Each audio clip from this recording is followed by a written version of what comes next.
मतलब कुछ चीज तो सही हो सकती है। देखो यहाँ पे जब आप कह रहे हो कि सोसाइटी ने जो भी कुछ बोला वो क्या सारी गलत है, कुछ तो ठीक होंगी। ये आप खुद देखो कि आप कैसे एक स्टेट ऑफ अनसर्टेनिटी से बोल रहे हो, थोड़ा एक गेस वर्क सा चल रहा है ना यार, सब कुछ थोड़ी ना गलत हो सकता है, कुछ तो ठीक हो गई, एग्जैक्टली पता नहीं है क्या ठीक है, बट कुछ कुछ तो कहीं तो कुछ तो ठीक होगा। पता तो करो कि क्या ठीक है, हम फाइंड आउट करना पड़ेगा ना हमें। कोई कोई एक एग्जांपल ले लो, कोई भी एग्जांपल लो, सोचो कि क्या एग्जांपल है, जैसा जो भी आपको एग्जांपल लग रहा है कि सोसाइटी ने ये बोला है और ये आपकी रिस्पॉन्सिबिलिटी है। हाँ, पढ़ाई करना आपको बोला है कि आपकी पढ़ाई करना रिस्पॉन्सिबिलिटी है। अब पढ़ाई करना क्यों है, अपने आप में उस रिस्पॉन्सिबिलिटी का ध्यान दो, कोई एक मोटिव होता है, कुछ एंड गोल होता है। वो एंड गोल क्या है? जॉब पाना। ठीक है, तो आपकी रिस्पॉन्सिबिलिटी क्या बन गई है? जॉब पाना। ये नहीं देखना कि, और जॉब क्या होती है eight the end of the day? Job वो चीज होती है जिसको आपको पूरी जिंदगी करनी पड़ेगी। आपका जैसे आज के टाइम पे जिस एज में आप हो, बहुत सारा टाइम स्कूल में निकलता है ना, पढ़ाई में निकलता है। जब आप स्कूल से बाहर जाओगे तो आपका सारा समय कहां निकलेगा? जॉब पर निकलेगा ना, जिसका मतलब क्या है कि आपको उसके साथ पूरी जिंदगी भर सा रहना है ना, पूरी लाइफ आपकी उस काम के साथ बीतेगी। और जॉब का भी eight the end of the day क्या पर्पस होता है? पैसा, है ना। तो पैसा अगर हमारा पर्पस बन रहा है, ठीक है, धीरे धीरे आप देखो एक एक चीज मार्क करो। मेरे को बोला गया था पढ़ाई करना है, पढ़ाई क्यों बोला गया था? उसके पीछे मोटिव क्या था? उसके पीछे था मोटिव जॉब। अच्छा, जॉब का क्या मोटिव था? जॉब में क्या मुझे बहुत अच्छा काम करना है, मुझे क्या कुछ बहुत वैल्यूएबल मीनिंगफुल काम करना है, क्या मुझे ये समझना है कि मैं कैसे ह्यूमैनिटी को कंट्रीब्यूट करूंगा, क्या ये मतलब होता है मेरा जॉब से? ये मतलब नहीं होता जॉब से। जॉब से मेरा क्या मतलब होता है eight the end of the day? पैसा। ठीक है ना। तो पैसा अगर मेरा मतलब है जॉब से कि मेरे को अगर eight the end of the day पैसा ही मिल रहा है, तो मेरी लाइफ में जिस चीज के साथ मुझे पल पल बिताना है, मैं पाऊंगा कि उससे तो शायद मैं सफोकेट हो रहा हूं, मुझे पता ही नहीं है कि क्या करना है लाइफ में, और मैं कुछ भी रैंडमली चुन लूंगा अपने लिए, मैं कुछ भी सिलेक्ट कर लूंगा जहां पर क्या बोला जाएगा, कोई मामा आके मेरे को बताएगा कि देखो इस फील्ड में बहुत ज्यादा स्कोप है, इस फील्ड में बहुत ज्यादा, कोई चाचा बताएगा, है ना, कोई साइड का पड़ोसी कभी कभी बोल देगा कि देखो ये वाली कोर्स पकड़ लो, this is a hot course right now, ये एमबीए कर लो, एमबीए में बहुत ज्यादा पैसे मिलते हैं, जहां जिस जॉब में एमबीए कर ले जाते हैं वो आपके लिए ठीक रहता है, यही तो बोला जाता है ना at the end of the day. ऐसा ही एक एटीट्यूड सा रखते हैं हम। और फिर बट मेरी जिंदगी का क्या क्या मुझे पता लग रहा है कि मुझे काम क्या करना है अपनी लाइफ में? मुझे उसके साथ एक एक घंटा बिताना है ना, जिंदगी का। क्या बस मुझे कोई रैंडमली किसी भी चीज को काम करने का पैसा दे देगा, मैं वो करूं? क्या ये है मेरी रिस्पॉन्सिबिलिटी? सपोज करो अगर ऐसा हो भी गया कि मेरी किसी मल्टीनेशनल कंपनी में जॉब लग गई, और वो मल्टीनेशनल कंपनी क्या है, मोस्ट ऑफ द टाइम जो हमारी ये जो बड़ी बड़ी कंपनीज होती हैं वो करती क्या है eight the end of the day? अगर आप, हाँ वो तो ठीक है, बट उनका फंक्शन क्या होता है? वो सपोज करो कोई कंपनी है, वो कह रही है कि देखो मैं बनाती हूं नमकीन बिस्किट, ठीक है, नमकीन बिस्किट की है मेरी कंपनी। अभी तो देखो आप हंस रहे हो, बट समझो कि ये भी बहुत एक लार्ज स्केल पे एक चीज होती है, ठीक है ना। तो वो आपने अपने आप को एनरोल कर लिया इस वाली जॉब में, जहां पे उस कंपनी का काम क्या है कि वो नमकीन बिस्किट बना रही है, ठीक है। आपका काम क्या है? आप या तो मार्केटियर बने होगे, या तो प्रोडक्ट मैनेजर बने होगे, या तो आप इंजीनियर बने होगे उनके सॉफ्टवेयर के लिए, उनके सिस्टम्स के लिए। सेल्स का आपका रोल होगा, आपका मैनेजर का रोल होगा। ये सारे सोफिस्टिकेटेड टाइटल्स होंगे आपके पास कि हाँ देखो मैं ये सारे सोफिस्टिकेटेड टाइटल्स हूं और मैं मार्केटिंग में काम करता हूं, मैं तो देखो इसको आगे ड्राइव फॉरवर्ड करने का काम करता हूं, मैं तो कैंपेन मैनेजर हूं। ये सारे आपको टाइटल्स मिलेंगे, but at the end of the day आपकी पूरी जिंदगी बीत कहां पे रही है? नमकीन बिस्किट के बीच में, है ना। आप मार्केटिंग कर रहे हो, आप प्रोडक्ट मैनेजिंग कर रहे हो, आप शायद कैंपेन मैनेजिंग कर रहे हो, आप लीड बने हुए हो, but at the end of the day आप देखो, अभी इतना फनी लग रहा है आपको, गेट बंद करना, अभी आपको ये चीज बहुत फनी लग रही है, बट ये बहुत रियल लाइफ है लोगों की। लोग अपनी पूरी जिंदगी भर बस यही कर रहे हैं। कोई कुछ भी रैंडम चीजों में लगे हुए हैं लोग। कोई शायद मीठा पानी बेच रहा है, मीठा पानी क्या है? कोल्ड ड्रिंक की तो मीठा पानी होती है। कोई मीठा पानी बेच रहा है, कोई नमकीन बिस्किट चला रहा है, कोई क्या कर रहा है, हाँ हाँ भाई, ऐसी रैंडम चीजें हम लोग कर रहे हैं, हम ये देख नहीं रहे हैं। ये भी तो एक रिस्पॉन्सिबिलिटी का पार्ट हुआ।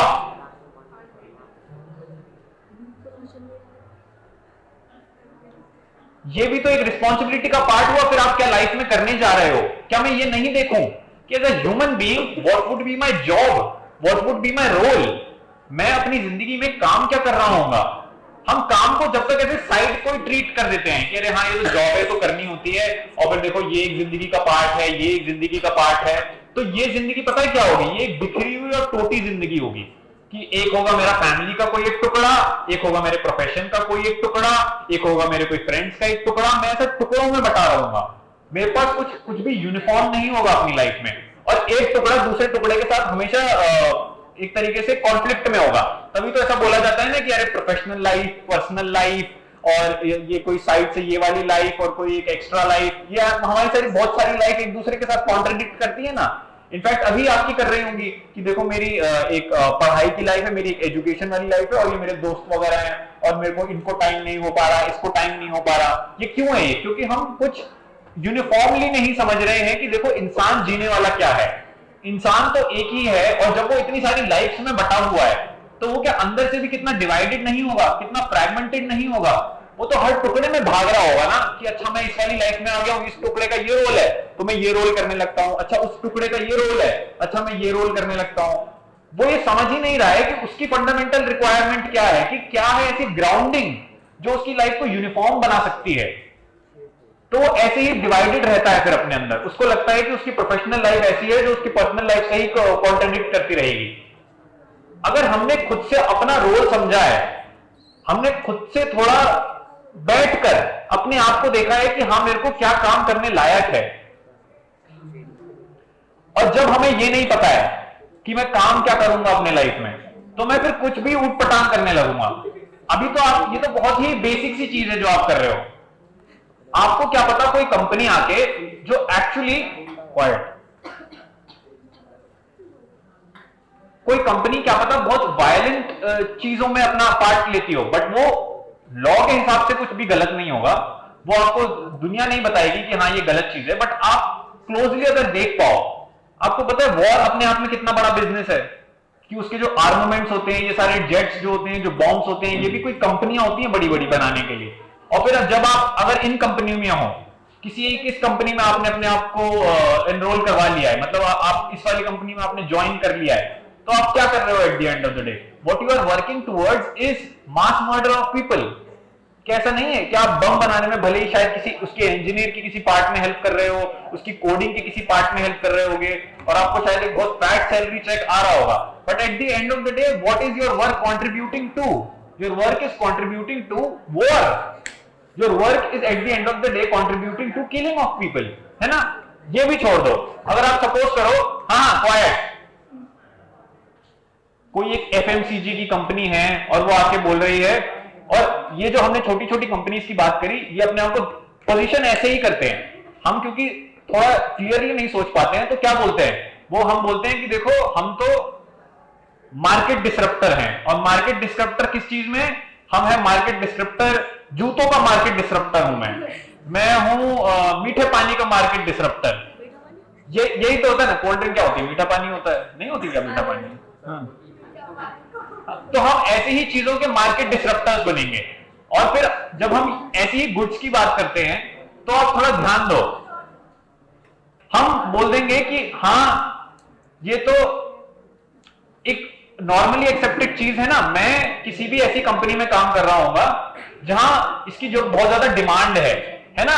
डिमांड हम यही करते हैं कि देखो किस चीज की बहुत ज्यादा डिमांड है, और जिस चीज की बहुत ज्यादा डिमांड होगा मैं वो करने लग जाऊंगा। बहुत ज्यादा डिमांड ये है कि लोगों को कटे हुए जानवर खाना बड़ा अच्छा लगता है, ठीक है, और आप नहीं, अब देखो उसकी पैकेजिंग बड़ी फ्रेश आएगी, उसको आप बोला जाएगा कि ये देखो कितनी नीट चीज है, और ये देखो कितना साफ इसकी पैकेजिंग है, इसकी एक कंपनी होगी जो वो मार्केट कर रही होगी, एक पूरा उसके पीछे स्ट्रक्चर होगा। But at the end of the day वो कर क्या रहे हैं? वो स्लॉटर हाउसेज है ना, वो काटने का काम करते हैं, वो वायलेंस है। आप ऐसी कंपनी में हो जहां के ड्रेन्स में बस लाल खून बहता है और कुछ नहीं, क्योंकि आप जब इनके स्लॉटर हाउसेस में जाओगे तो आप यही देखोगे कि eight the end of the day हो क्या रहा है। जानवर एक्चुअली अपनी टांग के बल पे उल्टे लटकाए हुए हैं जो स्किन्ड है। यही स्लॉटर हाउसेस की रियलिटी होती है। और ये बहुत बड़ी कंपनी हो सकती है ना। जो आपके शायद कैंपस में आई हो रिक्रूट करने के लिए, जो आपको जॉब ऑफर करे, आपको ऑनलाइन बोले कि अच्छा हाँ देखो ये कितना इंटाइसिंग रोल है and you would be paid good, और अगर मुझे नहीं पता होगा मेरी रिस्पॉन्सिबिलिटी क्या है मेरे टूवर्ड्स, मेरी रिस्पॉन्सिबिलिटी क्या है exactly and being a human being, तो मैं बस चुपचाप इस कंपनी में जाके अपने आप को इसका ऑफर एक्सेप्ट कर लूंगा और मैं बोलूंगा कि हाँ I am your diligent employ now, but at the end of the day what you are participating in, है ना, you are at the end of the day participating in violence, you are at the end of the day participating in decorated murder, accepted murder, है ना। तो यही हमें देखना है कि जो हमें सोसाइटी, जो आपका क्वेश्चन यही था कि सर सोसाइटी हर चीज तो बुरी नहीं हो सकती ना, हर चीज तो हमारे लिए बैड नहीं हो सकती, हर चीज तो हमारे को नुकसान नहीं पहुंचा सकती, उसको ऐसे स्टेप बाय स्टेप देखने की कोशिश करो।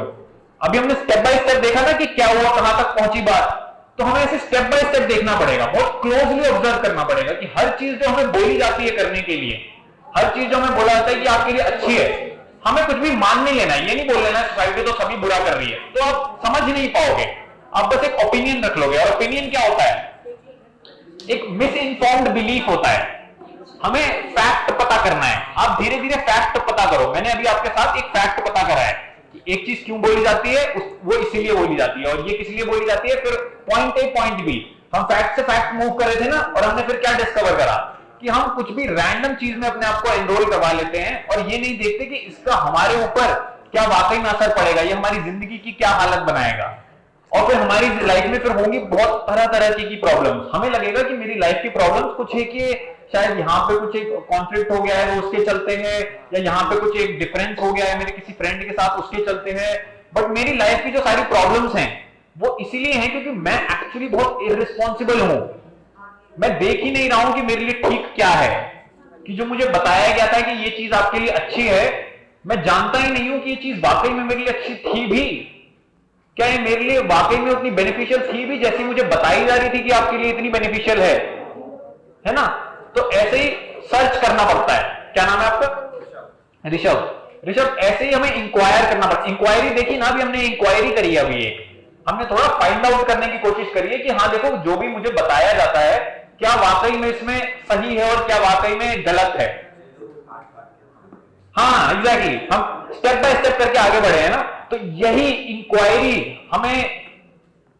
इंक्वायरी हमें बताती है कि क्या किस चीज में हमें अपनी रिस्पॉन्सिबिलिटी एक्चुअली फुलफिल करनी है।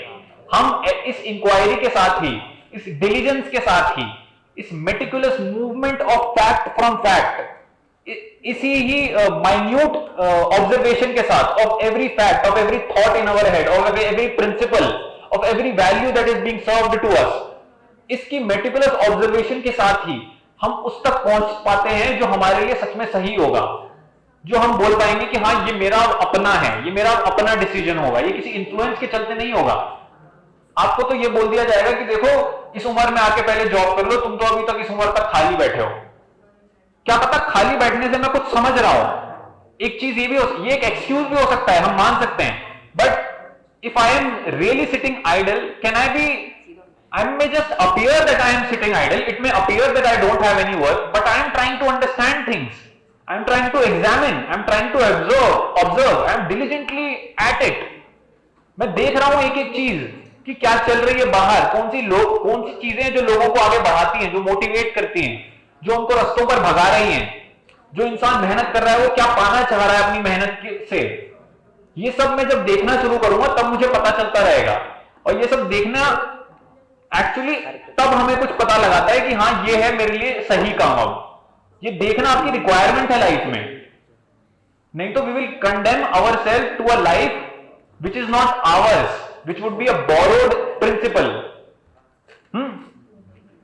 Okay, any other question?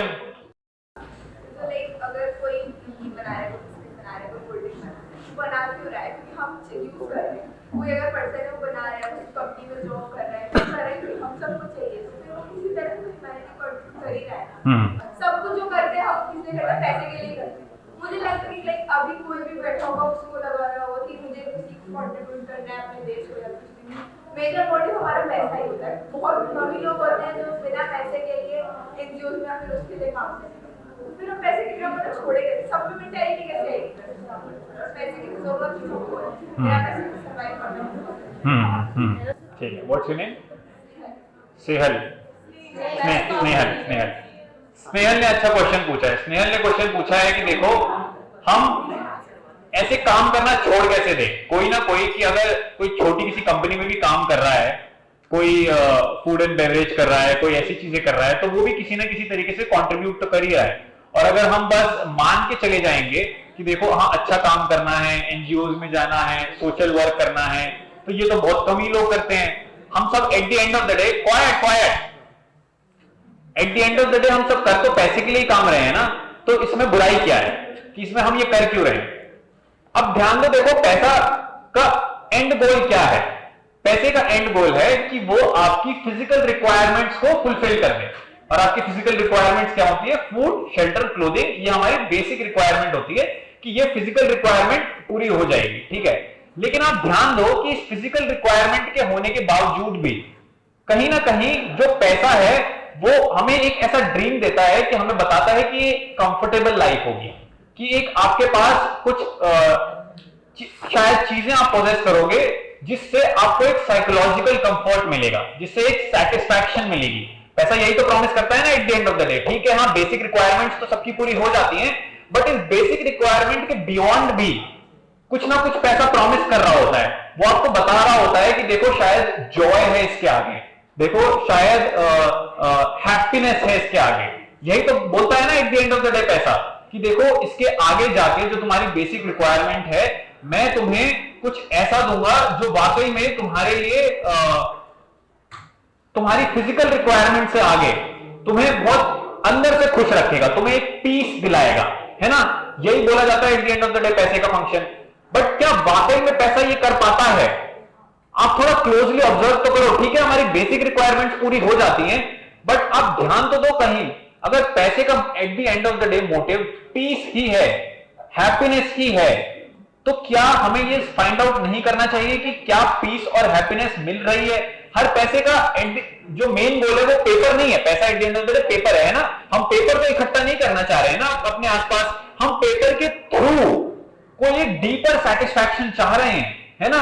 हम पेपर के थ्रू कुछ एक हैप्पीनेस चाह रहे हैं। और अगर हम बस ये अज्यूम करके चलेंगे कि पैसा हमें ये डीपर सेटिस्फैक्शन दे रहा है, पैसा हमें ये पीस वाकई में दे रहा है, तो इस अजम्पशन में कहीं ना कहीं हम फिर गड़बड़ कर रहे हैं। हम डिलीजेंट नहीं है अपनी एक सर्च के अंदर, हम एक्चुअली ध्यान नहीं दे रहे हैं, कॉम्प्रिहेंसिवली नहीं समझ रहे हैं कि हमें ये जो सेटिस्फैक्शन का आइडिया है हमारे पास कि हमें पैसे से मिलेगा, जो हम ये एक अपने अंदर पीस चाहते हैं, जो हमें लगता है कि हमें पैसा दिलाएगा, क्या ये पैसा वाकई में दिला पा रहा है? क्या हम अभी आसपास अपने लोगों को नहीं देख सकते जो शायद हाँ अभी अपनी बेसिक रिक्वायरमेंट्स के आगे जाके भी पैसा कमा रहे हो? क्या हम उनकी हालत को नहीं समझ सकते? क्या हम ये नहीं देख सकते? क्या हम अपने ही घर में नहीं देख सकते कि क्या है वाकई में हमारे ही घर में? Obviously if you are in school, आपकी बेसिक रिक्वायरमेंट्स तो मीट हो गई हैं। क्या हम यही खुद से नहीं देख सकते कि हमारी जो फंडामेंटल रिक्वायरमेंट है, जो फिजिकल रिक्वायरमेंट के आगे है, वो क्या है और वो क्या मीट हो रही है? क्योंकि जो इंसान मेहनत कर रहा है, ध्यान दो, जो इंसान जॉब कर रहा है, वो कर ही इस चीज के लिए रहा है ताकि उसको एक गुड लाइफ मिलेगी, है ना। वो एक अच्छी लाइफ चाहता है। अच्छा होता क्या है eight the end of the day? अच्छा क्या है? क्या हम ये नहीं समझें? क्या बिना इसे समझे बस मान लेना, ये एक बिलीफ रख लेना, ये भी तो एक बिलीफ सिस्टम हुआ ना। बिलीफ सिस्टम क्या होता है? जब आप किसी चीज में बस मान लो, ये बिना जाने कि आपके लिए ठीक है कि नहीं है। और ये क्या होता है बिलीफ सिस्टम? सुपरस्टिशन ही तो होता है ना। एक सुपरस्टिशन क्या होता है? Superstition eight the end of the day कि आपने मान लिया है कि सामने कुछ बुरा है, कि आपने मान लिया है कि इस दिन कुछ बुरा होता है। ये मान लेना ही तो eight the end of the day superstition की जड़ है। तो ये क्या अपने आप में एक सुपरस्टिशन नहीं है जो हम मान रहे हैं कि हमें पैसा शायद कोई वो पीस देगा जो हम सोच रहे हैं वो हमें देगा, है ना। सब इंसान, जो आपने बोला कि हाँ हर इंसान पैसे के लिए काम कर रहा है, सर ये शायद पूरी कंप्लीट स्टेटमेंट नहीं है। हर इंसान एक्चुअली पीस के लिए काम कर रहा है, हर इंसान एक्चुअली हैप्पीनेस के लिए काम कर रहा है, वो शांति के लिए काम कर रहा है। वो शांति फिर उसे मिल रही है कि नहीं? पैसा तो एक मीन्स है। अब हम ये देखें तो सही कि क्या ये इफेक्टिव मीन्स है भी, जितना हम इस मीन्स की इंपॉर्टेंस समझते हैं इस तक पहुंचने के लिए, हम समझते हैं कि मीन्स बहुत जरूरी है पीस तक पहुंचने के लिए, शांति तक पहुंचने के लिए। क्या ये मीन्स उतना वाकई में इफेक्टिव है भी? क्या ये पूरी तरीके से हमें पीस दिला देता है? अगर ये नहीं हो रहा है, अगर ये हो रहा है आपको लग रहा है, तो मैं कह रहा हूं कि आपको सब कुछ छोड़ के बस पैसा कमाना चाहिए। इनफैक्ट अभी आज एजुकेशन छोड़ दो और इनफैक्ट जो भी दुकान वगैरह है जहां पैसा मिल रहा है वहां पैसा कमाओ, क्योंकि हाँ श्योर, अगर पैसा ही वो डीपर सेटिस्फैक्शन दे रहा है तो क्या हमें सब कुछ छोड़ छाड़ के वाकई में एक्चुअली उसके पास नहीं जाना चाहिए? जाना चाहिए ना। वो हमारी फिर एक अर्जेंट, एक बहुत ही प्रायोरिटी पे होनी चाहिए वो हमारी डिमांड कि हाँ ये मेरे को अभी करना है। लेकिन हम ये नहीं देखते हैं, हम कोई ना कोई तरीके अपनाते हैं उस तक पहुंचने के लिए कि हाँ ये मैं कर लूं, ये मैं कर लूं, ऐसा कर लूं। अगर वो हमारी अर्जेंट रिक्वायरमेंट है तो हमें तो उसके पास सबसे पहले जाना चाहिए, हमें तो उसके बिना ही नहीं रहना चाहिए। हमें तो हर पल सोचना चाहिए कि अरे यहाँ कहां से, क्योंकि हम ये सोच के चल रहे हैं कि ये मेरे को पीस दिला रहा है, ये मेरे को हैप्पीनेस दिला रहा है। तो हर इंसान को तो पूरा एकदम सब कुछ भूल भाल के बस यही करना चाहिए कि ब्रो पैसा कहां से, where can I get the money, है ना? यही होता है ना at the end of the day. हम आपके हिसाब से जो आपने थ्योरम रखा है वो थ्योरम यही बता रहा है हमें, जो इक्वेशन हमें यही बता रही है कि देखो पैसे के लिए हर इंसान काम कर रहा है और अगर ये मेरी प्राइमरी रिक्वायरमेंट है तो ये तो मेरे को आज चाहिए, ये तो मैं अब हर पल चाहूंगा कि ये मुझे मिले। तो हम ये जो हमने अभी सोचा है, जो हमने अभी स्ट्रक्चर लेकर आया, उससे हमें क्या पता चल रहा है कि पैसा शायद है नहीं सही रिक्वायरमेंट हमारी वो रिक्वायरमेंट पीस है। और पीस आप देखो, आप जिंदगी में अब आप काम क्या करोगे, जो आप जिंदगी में कर रहे हो वही तो, उससे ही तो पीस आएगा ना, उसी से ही तो वो शांति आएगी, उसी से ही वो डीपर सेटिस्फैक्शन आएगी। और जो हम जीवन में फिर कर रहे हैं वो क्या बनता है? वो काम बनता है, वो काम बनता है हमारा, वो प्रोफेशन बनता है हमारा। हम कहते हैं ये मेरा वर्क है, this is what I am doing right now. अब ये जो मेरा प्रोफेशन है जिसके साथ हमने अभी जैसे बोला कि जिंदगी बितानी है मेरे को आगे, ठीक है ना, ये अगर मेरे को वो पीस नहीं दे रहा है और ये मेरे लिए बस एक रेपिटेटिव रूटीन है, क्वाइट, मेरा काम अगर मेरे लिए एक रेपिटेटिव रूटीन है जहां मैं सुबह जाता हूं, पूरे दिन भर लगा रहता हूं, मेहनत करता हूं, काम कर रहा हूं और फिर उसके बाद शाम को घर आ जाता हूं, अगर मेरा काम मेरे लिए ये है, एक रेपिटेटिव रूटीन, एक दोहराव, जो हर दिन प्रतिदिन मैं बार बार बस दोहरा रहा हूं, मैं बोल रहा हूं शायद मैं मेहनत कर रहा हूं, बट मेहनत की आड़ में, मेहनत के भेस में मैं कर तो eight the end of the day मजदूरी ही रहा हूं। मेरे में और फिर एक्चुअली सुनने में ये बात अच्छी नहीं लगे, मेरे में और एक गधे में फिर अंतर क्या है? गधा क्या करता है? बस बोझ ढोता है और काम करता रहता है और फिर बोझ ढोने का उसको पैसा मिलता है। यही तो करता है ना गधा eight the end of the day.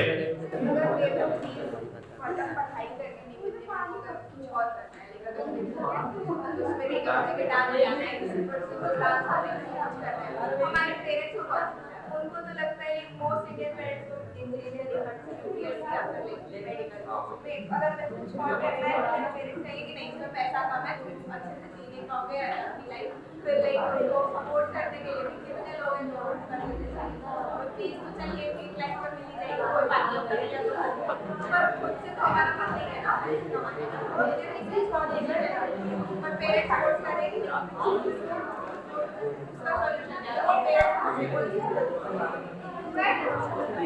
निहल एक और एक फॉलोअप है, क्वाइट एक फॉलोअप क्वेश्चन ये है कि देखो मेरे को तो कुछ करने में पीस मिल रहा है, मेरे को तो करने में कुछ एक सेटिस्फैक्शन मिल रही है, और बट मेरे को ऊपर से एक प्रेशर आ रहा है, मेरे को ऊपर से बोला जा रहा है कि नहीं, ऊपर से मतलब पेरेंट्स से, मेरे फैमिली से मेरे को एक प्रेशर आ रहा है कि देखो नहीं ये मत करो तुम, क्योंकि इसमें की तो स्कोप ऐसी है, इसमें तो ये चांसेस ऐसी हैं, एक्सेट्रा एक्सेट्रा, जो रेगुलर चीजें में बोली जाती है। तो हम क्या करें ऐसी सिचुएशन में? अब हमें ये देखना पड़ेगा इस सिचुएशन में जिसमें हम ये क्लेम कर रहे हैं कि दावा जिसमें हम कर रहे हैं कि देखो मेरे को तो ये करने से पीस आ रहा है, मेरे को तो ये करने से वाकई में एक सेटिस्फैक्शन मिल रही है, क्या हमें उसमें वो सेटिस्फैक्शन सच में मिल रही है? हमें एक शायद सुपरफिशियल प्लेजर शायद मिल भी जाता हो, क्या उसमें हमें कुछ वो एक डीपर इनसाइट, एक एक्सीलेंस वाली बात है क्या उसके अंदर? क्या ब्यूटी है उस चीज के अंदर? हमेशा ध्यान दो जो आप कर रहे हो, the love for your thing, your clarity towards that would decide और would actually dictate your life. अगर हमारा जो चीज जिसके अंदर हम इन्वॉल्व हैं उसके साथ इतना सुपरफिशियल रिलेशनशिप है कि मैं आज ये कर रही थी और मेरे को किसी ने बोल दिया कि ये मत करो, इसमें स्कोप नहीं है, और मैंने वो करना बंद कर दिया। तो इससे मेरा उस चीज के साथ रिलेशनशिप के बारे में क्या पता चलता है कि ये तो बहुत एक्सट्रीमली सुपरफिशियल रिलेशनशिप था ना, कि मेरे को लग रहा था शायद मुझे इससे कोई सेटिस्फैक्शन मिल रही थी, बट किसी एक ने उस पर एक उंगली उठाई और मैंने बोल दिया कि हाँ शायद मेरे को ये नहीं करना चाहिए, चलो on to the next thing. क्या बोल रहे हैं, अच्छा ये रूट है, मेरे को फॉलो करना है, ठीक है, अगर आप ही बता दो मेरे को क्या रूट है तो मैं ये फॉलो करने लग जाती हूँ। ध्यान दो, जो पेरेंट भी आपको कह रहे हैं कि देखो कि ये रूट फॉलो करो या इस सड़क पे जाओ, ये वाला पाथ चुनो, वो कह रहे हैं ताकि उनके देखे उनके हिसाब से ये आपके लिए बेस्ट है।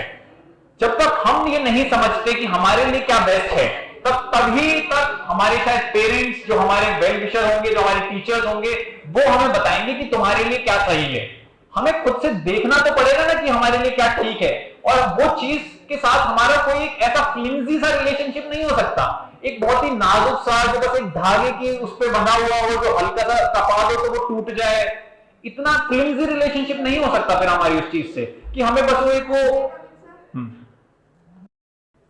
कि वो हमारे लिए बस एक मोमेंट्री सेटिस्फैक्शन की बात हो, कि वो हाँ हमें थोड़ा सा अच्छा लगता हो कि I would like doing this thing, that this is a hobby. वो ऐसी चीज होगी फिर that you would something you would must do. It would not be a likeness, it would not be something that you are superficially enjoying, it would be something that would become your breath, it would become your life.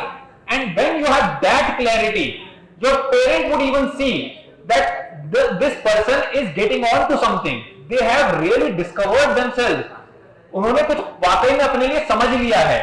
और जब हम ये समझते हैं, धीरे धीरे होगा, ये ऐसी एक बार में नहीं हो जाएगा, हमें अपने आप को फ्री रखना पड़ेगा। जब तक हम फ्री नहीं रखेंगे अपने आप को, जब तक हम अपने आप को आजाद नहीं रखेंगे कुछ भी सोचने के लिए, और हम बोलेंगे कि अरे ठीक है, जो कोई दूसरा कह रहा है मैं वही कर लेता हूं, मैं अपना क्या करूं, वाकई में एक्चुअली हमें ना ये करना है, हमें अपना कुछ ये पता नहीं है, और जो दूसरा बोल रहा है हमें उसका भी कुछ पता नहीं है। और ये पता ना होने के कारण ही हम बस अपने आप को फिर फोर्सफुली, जबरदस्ती उन रास्तों पे चलाते हैं जो हमें लोग कह रहे हैं कि देखो तुम्हें इन रास्तों पे चलना चाहिए। इसीलिए तो जरूरी है, ये स्कूल लाइफ आपकी क्या है, ये कॉरिडोर में नाचने के लिए जरूर होगी, बट ये इसके लिए भी है, ये मिस्चिफ के लिए जरूर होगी, ये फ्रेंड्स से बात करने के लिए जरूर होगी। ये स्कूल लाइफ हाँ अपने आप को एंटरटेन करने के लिए जरूर होगी, ये अपने आप को थोड़ा फन कराने के लिए जरूर होगी, बट ये स्कूल लाइफ इसके लिए भी है कि मुझे समझना है कि what is the thing that I love, what is it that I can involve myself in. This is the time for discovery, this is the time for finding out, this is the time where you can actually freely search that what is it that you want to do, that what is it that you can spend your life doing। ये है वो समय करने का, और अभी आपके पास समय है तो हमें इसको ही अपने आप को इन्वेस्ट करने देना होगा, हमें अपने आप को इसको इनफैक्ट सौंप देना होगा, और वो सरेंडर करना होगा कि हाँ मैं बाकी जो चीजें अपनी स्कूल लाइफ में कर रही हूँ that is all well and good, but मुझे खुद से भी समझना पड़ेगा कि हाँ मेरी जिंदगी में मेरे को करना क्या है, और यही वो समय है। एजुकेशन इसलिए तो होती है, वो आपको इतने सारे जो फील्ड्स हैं, इतने सारे जो चीजें हैं, इन सबसे एक्सपोज ही इसलिए कराती है ताकि शायद मैं किसी को पालूं, कोई ऐसी चीज को मैं समझ लूं जिसके साथ I can actually really love that thing, I could spend my life with, that would become, that is the thing which you really discover in these years। और हाँ ठीक है कोई बोल रहा होगा, बट सोचो वो एक्चुअली बोल किस लिए रहा है, कोई हमारा चाह अच्छा ही रहा है eight the end of the day. और जब हमें अपना अच्छा खुद से पता चल जाता है बिना किसी के बताए, तो जो आपको बता रहा होता है कि देखो इस रास्ते पे चलो, वो भी फिर आप पाओगे कि कुछ समय के बाद चुप हो जाता है, क्योंकि उसको दिखता है कि हाँ इसको वाकई में पता लग गया है कि इसके लिए क्या सही है। हम बहुत ही फ्लिमजी एटीट्यूड के साथ क्योंकि बताते हैं कि मेरे को तो ये करना है, तो वो सामने वाला भी पढ़ लेता है कि ये तो बहुत ही एक टेम्पररी सी चीज है, दे आर अंडर इन्फ्लुएंस, और ये किसी इन्फ्लुएंस के चलते उन्होंने मेरे को बोल दिया है, मैं ये चीज बोल रही हूं, मैं क्लेम कर रही हूं कि मुझे ये चीज पसंद है, मेरा उसके साथ कोई डीपर रिलेशनशिप है नहीं। जो आपको बता रहा है वो भी ये देख पाता है कि हाँ जो मेरे को सामने वाला बोल रहा है कि हाँ उसे ये करना पसंद है, तो ये देख लेता है कि हाँ इसका खुद का इसके साथ कोई रिलेशनशिप इतना स्ट्रांग नहीं है, कोई डेप्थ नहीं है, इसमें कोई गहराई नहीं है, एक वो क्लोजनेस नहीं है, ये तो बस ऐसा है कि चलो हाँ कुछ चलते चलते कर रहे थे इसलिए करने लग गए। हर इंसान, हर पेरेंट, याद रखो, हर पेरेंट अपने बच्चे के अंदर ब्यूटी देखना चाहता है। वो चाहता है कि उसका जो चाइल्ड है वो इवॉल्व हो, वो चाहता है कि हाँ उसका चाइल्ड भी कुछ अच्छा क्लियर समझ पाए। और क्योंकि उसको एक तरीके से भरोसा ही होता है कि अभी कुछ नहीं समझ रहा है, तो इसे हम बताएंगे कि इसके लिए क्या ठीक है, इसके लिए हम बताएंगे कि इसके लिए क्या सही है। तो वो भी है बस इस बैकग्राउंड से बताता है, समझो। वो ये नहीं चाहता कि आप वो जो पाथ बता रहा है कि आप वही करो, वो इस पाथ के द्वारा आपको वहां पहुंचाने की कोशिश कर रहा है जो उसके हिसाब से ब्यूटीफुल है, जो उसके हिसाब से एक्सीलेंट है। हमें इस पाथ पे ध्यान नहीं देना है, हमें उनके उस इंटेंशन पे ध्यान देना है जो इंटेंशन ये सजेस्ट करवा रहा है ये पाथ। वो eight the end of the day चाह हमारी ही इवॉल्वमेंट रहे हैं कि हम एक्चुअली इवॉल्व हो, हम एक्चुअली इंसाइटफुल बने, हम एक्चुअली एक्सीलेंस को वो अचीव कर पाए, वो हाइट हमें दिख जाए, वो माउंटेन पीक पे जाके हम फाइनली ब्रीथ कर पाए, वो भी ये चाह रहे हैं। बट उनके देखे ये रास्ता है उस माउंटेन पीक तक पहुंचने का, और हमने जिस रास्ते को चुना है, जो हम बता रहे हैं कि नहीं मेरे को ये रास्ता ठीक लग रहा है, उनको दिख रहा है उस रास्ते में गड्ढा। वो देख रहे हैं कि जिस रास्ते पे आप जाने की कोशिश कर रहे हो वो रास्ता वाकई में, मतलब आप खुद नहीं जानते कि वो रास्ता क्या है और वो आपको कहां ले जाएगा। तो आप भी कहते हो कि हाँ यही रूट बना बनाया दिख रहा है, चलो यही रूट मैं भी ले लेती हूँ, और आप उसको फिर बोलते हो प्रेशर है मेरे ऊपर। ये प्रेशर नहीं है, ये हमारी कंफ्यूजन है। हम क्योंकि अंदर से क्लियर नहीं होते, इसलिए भी allow ourselves to be confused.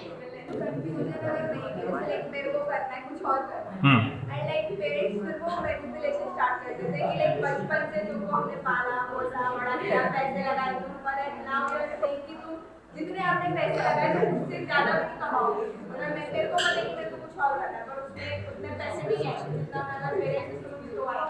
तो दे आर लाइक कि नहीं इसलिए तुम्हें किस के लिए मुझे नहीं पता, पर तुम हमने तुम्हें बड़ा किया, कम से कम उसको पैसे के लिए पैसे तुम्हें चाहिए तो तुम कमाना होगा, कुछ भी करके मैनिपुलेशन स्टार्ट कर दिया। हमने तुम्हें पैसे लगाए, तुम 5 मिनट पे लगाए, तुम्हारे कॉलेज में कॉलेज में पैसे लगाए, बड़ा खाना नहीं मेरा कराए, तो फिर हम फिर वो फिर खुद में गिल्टी होने लगते हैं। किसी चीज को क्या पेरेंट्स प्यार करना है, फिर कहते हैं तुमसे प्यार करते हैं, फिर हमें पेरेंट्स की बात आती है। नहीं दैट्स ऑल राइट। क्वाइट एक क्वेश्चन आया है कि देखो पेरेंट्स सामने से तो इतना ज्यादा प्रेशर देते हैं, आज पेरेंट से कि देखो भाई हमने तो इतनी ज्यादा इन्वेस्टमेंट करी है, हमने तो we have given so much to you, और जो हम चाह रहे हैं प्लीज डू दैट, उस रास्ते पे चलो या उस जगह पे चलो जो हम बता रहे हैं कि तुम्हारे लिए सही है, क्योंकि हम जानते हैं ये तुम्हारे लिए वाकई में सही है। क्योंकि जो तुम कर रहे हो शायद उसमें पैसा कम है, शायद उसमें ये कम है, और उससे फिर हम भी कहीं ना कहीं इफेक्ट होने लग जाते हैं, आपके वर्ड्स में मैनिपुलेट होने लग जाते हैं कि देखो ये तो अच्छा नहीं है, फिर हमें गिल्टी महसूस होने लगता है। क्वाइट आप ध्यान दो कि आपके पेरेंट ही किस बैकग्राउंड से आ रहे हैं। वो हमारे पेरेंट होंगे, वो हमारे माँ बाप होंगे, लेकिन ध्यान दो कि वो भी अपने आप में एक्चुअली एक इंसान है, ठीक है। और इंसान होता है एक डरी हुई एंटिटी। अब भले ही वो हमारे फादर क्यों ना हो, भले ही हमारी वो मदर क्यों ना हो, हमारे अंदर एक फंडामेंटल इनसिक्योरिटी रहती है। अपनी मदर को, अपने फादर को थोड़ा उस टाइटल से हटके जरा ऐसा इंसान देखने की कोशिश करो। क्या वो भी हर दूसरे डरे हुए इंसान की तरह ही डरा हुआ नहीं होगा? अगर सोसाइटी घबराई हुई है, अगर सोसाइटी डरी हुई है, तो क्या उस सोसाइटी में मेरे माँ बाप नहीं आते हैं ना, तो क्या वो भी फिर डरे हुए नहीं होंगे? ये डर ही है वो जो हम पे उड़ेलते हैं, और इस डर के चलते ही वो इस प्रिंसिपल पे चलते हैं कि देखो हम तो अपने चाइल्ड में इतना सब कुछ इन्वेस्ट कर रहे हैं, हम तो इतना ये सब कर रहे हैं, तो हमें रिटर्न आना चाहिए, है ना। ऑलमोस्ट आप एक इन्वेस्टमेंट की तरह देखे जा रहे हो। आप एक ह्यूमन बीइंग तो भूल जाओ कि आप, हम ह्यूमन बीइंग तो खत्म ही हो गए, हम एक एसेट हो गए, एसेट है ना, इनकी एक पोजीशन हो गए कि देखो हमने इसमें इतना निवेश करा है और ये निवेश हमें वापस से देगा। तो अब इस इक्वेशन से पता क्या चलता है कि हमारे जो सोसाइटी है, इनफैक्ट हमारी जो क्लोज रिलेशनशिप है, हमारी क्लोज रिलेशनशिप से सोसाइटी बनती है। हमारे क्लोज रिलेशनशिप में अगर लव नाम की कोई चीज ही नहीं है, इस इक्वेशन में कहीं लव दिखाई दे रहा है? नहीं दिखाई दे रहा ना। अगर मेरा चाइल्ड है, I just expect them to give me a return, do I really love them? we may say that we love our child, we may say I love my daughter, or we may show it through whatever conditioning that we have. हम उनके लिए खाना बना देते होंगे, हम उनके लिए कुछ चीजें कर देते होंगे, ये सब हम चीजें कर रहे होंगे, लेकिन हम देखेंगे कि जब सब्सटैंशियल डिसीजंस की बात आती है तो ये लव एक्चुअली एब्सेंट होता है, ये लव दिखता नहीं है। और फिर हमें ये देखना है कि हमारी सोसाइटी जो हमारे ही परिवार से बनती है वो एक्चुअली लवलेस है, उसमें लव के लिए कोई जगह है नहीं। तो हमें यह देखना है कि हम तो अपने आप में अपना एक इंसान है ना, we are a own human being within ourself. और ह्यूमन बीइंग होने का मतलब यह कि आप पैदा हुए, आपको किसी ने तो पैदा करा है और आपके कोई तो माँ बाप होंगे, ठीक है, वो अपनी बात कह रहे हैं, वो कह रहे हैं कि हाँ हमने तुमने इन्वेस्ट करा है एक्सेट्रा एक्सेट्रा, बट मेरी फिर अपने प्रति क्या जिम्मेदारी है? वो कह रहे हैं कि देखो तुम क्या हमारी बात नहीं मानोगे, क्या तुम हमारे अकॉर्डिंग नहीं करोगे कि हम खुश रहेंगे, तो जब तुम हमें खुश नहीं करोगे तो फिर कहां से हम खुश रहेंगे, एक्सेट्रा एक्सेट्रा, जो ये सारी वो बातें कर रहे हैं। क्या जब हम ही खुश नहीं होंगे, जब हम ही सफोकेटेड रहेंगे, जब हम ही एक दबाव के अंदर रहेंगे, ऐसे में क्या वाकई में हमारे माँ बाप ठीक रह सकते हैं? वो अब ये बोल रहे हैं, उनका ये इंप्रेशन है ऐसा कि वो सिर्फ बात कर रहे हैं कि हाँ देखो ये चीजें करो, इससे हमें खुशी मिलेगी, क्या हमारी खुशी के लिए नहीं कुछ करोगे, जो क्लासिक एक ब्लैकमेल होता है। बट ये सारी वो जो चीजें कर रहे हैं, क्या वो खुद से अपनी खुशी जानते भी हैं?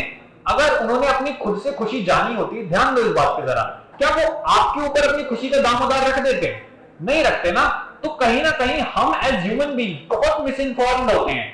हमारी सारी खुशियां फिर बाहर के टुवर्ड्स प्रोजेक्ट होती हैं, और पेरेंट्स के केस में ये खुशी उनके चाइल्ड पे प्रोजेक्ट होती है।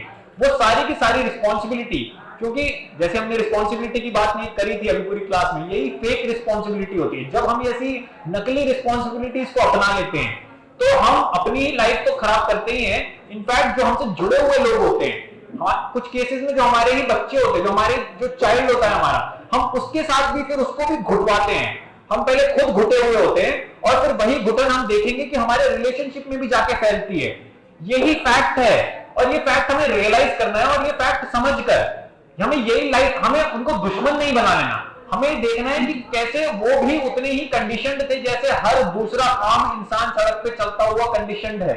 वो भी डरा हुआ है, वो भी इन्हीं प्रिंसिपल्स पे चलता है। उसने कभी खुद से कभी खुशी नहीं जानी अपनी कि मेरी खुशी क्या है, तो उसका जो खुशी का पूरा रिस्पॉन्सिबिलिटी है, जो पूरा बोझ है, वो उसका ऑफस्प्रिंग बन जाता है। ये कैसे हो सकता है अब? और अगर आप इसको टोटल पिक्चर में देखोगे भी तो ऐसा नहीं हो सकता कि आप अपने आप में सफोकेटेड हो, अगर आप ही नाखुश हो, आप ही प्रेशर में हो, आप ही दबे हुए हो, आप ही एंशियस हो, फियरफुल हो, तो कैसे हमारे पेरेंट खुश रह लेंगे? तो अभी वो जो जिस प्रेशर में आके कह रहे हैं, जिस इन्फ्लुएंसेस के चलते आके कह रहे हैं, वो इसीलिए कह रहे हैं क्योंकि उन्होंने आसपास भी यही देखा है। उन्होंने देखा है कि देखो हाँ यही करना होता है कि तुम्हारी खुशी के लिए तुम तो बिल्कुल भी रिस्पॉन्सिबल नहीं हो, या तो तुम्हारा पार्टनर रिस्पॉन्सिबल है, या तो तुम्हारे मम्मी पापा रिस्पॉन्सिबल हैं, और अगर तुम ही खुद पेरेंट हो तो हमारे लिए शायद हमारा चाइल्ड रिस्पॉन्सिबल है। ऐसा कैसे हो सकता है कि हमारी खुशी के लिए ये बाहर की चीजें रिस्पॉन्सिबल हो जाएं?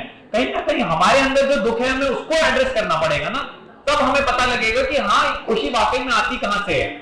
खुशी पैसों से नहीं आती। खुशी मैं अपने जब ऑफस्प्रिंग को कुछ बोलूंगी कि तुम ये कर दो तो वो मेरे को खुशी नहीं देगा, यहां से नहीं आती। हमें खुद से तो देखना पड़ेगा कि हमारे अंदर हम क्या बने बैठे हैं, और फिर ऐसी सिचुएशन में हमें कुछ भी एक्चुअली खुश नहीं करता है। ना हमें पैसे खुश करते हैं, ना हमें हमारे ऑफस्प्रिंग कुछ भी कर ले वो खुश करता है। ये चीजें खुशी नहीं देती हैं फिर eight the end of the day. तो आप जब अपना एक्चुअल पोटेंशियल रियलाइज करोगे वो फिर उन्हें खुशी देगा। अभी वो अपनी ही एक्सपेक्टेशन के अकॉर्डिंग आपको चीजें बोल रहे हैं कि आप ये करो, क्योंकि वो एक्सपेक्ट ही नहीं करते कि इसके अलावा ऑल्टरनेट रियलिटी क्या है। उन्होंने कुछ भी देखा नहीं है कि हाँ इसके अलावा कोई नई जिंदगी क्या होती है, कि अपने चाइल्ड के साथ इसके अलावा कोई और एक फ्रेश रिलेशनशिप क्या होता है, ये कोई नहीं देखता, ये पेरेंट समझता ही नहीं है। तो कहीं ना कहीं फिर जो उन्होंने अब हमारे ऊपर इतनी इन्वेस्टमेंट करी थी, जो आप कह रहे थे ना कि उन्होंने हमारे लिए ये सब करा है और देखो उन्होंने हमारे लिए कितनी मेहनत करी है, अब हमारा जो अब टाइम है रिटर्न करने का, जो हमारा उनको देने का टाइम है, वो ऑब्वियसली मॉनिटरी एक्सपेक्ट में तो कभी हो नहीं सकता कि हम देखें कि उन्होंने हमारे ऊपर सपोज करो इतनी अमाउंट एक्स अमाउंट करी थी और हम गिन रहे हैं लाइफ में कि अच्छा हम उनको एक्स अमाउंट रिटर्न करेंगे। जो फिर हम रिटर्न करते हैं, हम उनको फिर रिटर्न करेंगे अपनी समझदारी कि मुझे कुछ समझ आया है, ठीक है, हाँ आप मुझे दिख रहे हो कि आप अपनी ही कंडीशन का पार्ट हो, लेकिन अब मैं अपनी लाइफ में कुछ अपने लिए इतना फ्रेश, इतना नया कुछ करूंगी जिससे आपको कुछ समझ आएगा। वो जो लाइट आपको शायद जिंदगी भर नहीं मिली, वो लाइट अब आपको मेरे थ्रू मिलेगी, ये मैं दूंगी आपको। आपने मुझे कुछ दिया था, अब मेरी जिम्मेदारी बनेगी आपको कुछ नयापन दिखाना लाइफ में। मैं दिखाऊंगी कि हाँ जिंदगी नई क्या होती है, कि जैसे जिन प्रिंसिपल्स पे, जिन वैल्यूज पे हम चलते आए थे, ये लाइफ होती ही नहीं है। मुझे शायद अगर खुद से कुछ पता चलेगा वो मैं अब आपको दे पाऊंगी। और ये होता है फिर चाइल्ड का एक गिफ्ट अपने पेरेंट को। पेरेंट तो देता है, ठीक है, हाँ उसकी फिजिकलिटी में उसे बड़ा करता है, हाँ उसका देखभाल करता है, उसे खाना पीना खिलाता है और ये सब करता है, उसकी एजुकेशन एक्सेट्रा जो भी खर्चे लगते हैं ये करता है। बट फिर चाइल्ड क्या खर्च करता है? चाइल्ड खर्च करता है वाकई में जो उसने कुछ समझा है। चाइल्ड अपने आप को सरेंडर करता है अपनी जिंदगी के टुवर्ड्स, और जब वो कुछ समझता है अपने लिए, जब वो किसी ओरिजिनल चीज पे आता है, वो ओरिजिनलिटी की फ्रेग्रेंस वो अपने पेरेंट को देता है। शुरुआत में लड़ाइयां होंगी, there is no two ways about it, there would be conflict, there would be some difference between the two. They would even, the parent would start talking, they would even cry. All of that is a part of this deal. But at the end of that crying, at the end of all that hoo-ha and all that drama, whatever the other party does, you would find कि इसके बाद वो actually चुप हो गए हैं, क्योंकि उनको शायद दिख रहा है कि हाँ कुछ करा जा रहा है यहाँ पे। हमने जैसी अपनी जिंदगी नहीं दी थी और जैसे हमने अपना चाइल्ड बड़ा करा था, उसने शायद उसकी बाउंड्री के बियॉन्ड उसने कुछ करके दिखाया है, और वो फिर थैंकफुल होंगे कि we are glad that you did not listen to us, we are glad that whatever we were saying you did not choose that route for yourself. उनको अभी पता नहीं लगेगा, because they are too under the influence of what they are being told and what they are being fed and what they see around themselves. उसी से ही वो बहुत ज्यादा भरे हुए हैं। इनफैक्ट हम भी भरे हुए हैं, सब भरे होते हैं उसी चीजों से। हमें कहीं कुछ एक्चुअल नहीं पता होता कि क्या सही है जिंदगी में करने के लिए, और जब हमें पता लगता है कि क्या सही है जिंदगी में करने के लिए, वही राइटनेस, वही हेल्थ हम अपने पेरेंट को भी फिर एंड अप करते हैं गिफ्ट करने। हम अपने पेरेंट को गिफ्ट करते हैं, और ये फिर हमारी as a responsibility as a child होती है। बहुत से चाह रहे हैं कुछ अच्छा, बट उन्हें खुद नहीं पता उनके लिए क्या अच्छा है, तो जो उन्होंने देखा है कि क्या अच्छा होता है वो आपको बस सिंपली आके सर्व कर रहे हैं। और अगर हमने उनकी सर्विंग खा ली तो शायद हमारे लिए, हमारी हेल्थ के लिए वो ठीक नहीं होगी, क्योंकि वो जो हमें खिला रहे हैं, साइकोलॉजिकली जो वो हमें खिला रहे हैं, वो उनके लिए, खुद के लिए अच्छा नहीं था, और वही चीज वो हमें खिला रहे हैं। हमें देखना है कि वो हमें क्या साइकोलॉजिकली खिला रहे हैं, जो वो वैल्यू, जो प्रेशर वो हम पे डाल रहे हैं। हमें उस खाने को थोड़ा रोकना होगा, हमें उसको थोड़ा परहेज करना होगा, और जब हम उससे परहेज करेंगे तो नेचुरली डिफरेंस आएगा ही आएगा, नेचुरली एक कॉन्फ्लिक्ट आएगा ही आएगा। वो ठीक है, वो that is the part of the deal, वो होगा ही। We have to, if we have understood something for ourselves, we have to pursue that, and that pursuit which we will go towards, जो हम अपनी जिंदगी में करेंगे, वो फिर लाइट होगी जो हमारे पेरेंट को भी चाहिए होगी, और फिर वो इनफैक्ट लाइट पूरी सोसाइटी को चाहिए, हमारे पेरेंट को ही नहीं। जब आप कुछ अपने लिए ओरिजिनल करोगे तो आप दिखा पाओगे कि हाँ ये होता है सही जिंदगी, ये होती है कुछ ओरिजिनलिटी, ऑथेंटिसिटी जो अपनी लाइफ में लानी चाहिए हमें। फिर आप निर्भर नहीं होगे, क्योंकि जब आप आज ये कर लोगे ना, तो देखो समय पता है क्या होता है, वो अपने आप को बस रिपीट करता जाता है। वो अभी ऐसे क्यों है, जो हम अपने आसपास देखते हैं, अपने एल्डरली लोग देखते हैं, वो ऐसे क्यों है? क्योंकि उनके पेरेंट ऐसे थे। अब उनके पेरेंट ऐसे कैसे थे? क्योंकि उनके पेरेंट ऐसे थे। ये एक बहुत पास्ट का बहुत स्ट्रॉन्ग फ्लो है, एक इन्फ्लुएंस है जो चलता आ रहा है, और हर जनरेशन पे आके बस चिपक जाता है, और वो भी फिर उसको ही फॉलो करता है। हमें इस पास्ट के इन्फ्लुएंस को पहचानना है। We are really fighting in that sense the conditioning of like thousands of years. हम उस कंडीशनिंग के खिलाफ हैं एक्चुअली, जो कंडीशनिंग पूरे टाइम हम पे वे डाउन कर रही है, जो हम पे पूरे टाइम एक तरीके से हमारी सोसाइटी से चिपक के बैठी है, जो वायरस है एक्चुअली। हम उस वायरस के, जो बहुत पास्ट है, जो बहुत बड़ा है साइज में, जो एक ट्रेडिशन का एक पूरा वायरस है, हम उस वायरस के खिलाफ लड़ रहे हैं। हमारे जो मम्मी पापा हैं simply manifestation of that virus. It not sound good but that is the fact. और हम उसके खिलाफ लड़ रहे हैं. बस मम्मी पापा तो बस एक एजेंट है उस वायरस के. वो जो कंडीशनिंग थी जो हम इतनी पास्ट से चलती आ रही है, जो उनके पेरेंट ने दी, जो उनके पेरेंट ने उनके पेरेंट को दी, एक्सेट्रा, इतनी पुराने टाइम से कुछ ना कुछ चलता आ रहा है. और अब आप जाके उसके ऊपर almost you are the receiver of that. You are against that generations of conditioning which has been going on. और जब कुछ बदलता है तो फिर इस पॉइंट से बदलता है, आज से बदलता है. हम भी फिर यही कर देंगे तो अननोइंगली फिर हम भी उसको आगे बढ़ाएंगे. हम भी फिर उसी के एजेंट बन जाएंगे. कल वो थे, उनसे पहले वो थे, और आज अब हम होंगे उसी कंडीशनिंग का एजेंट.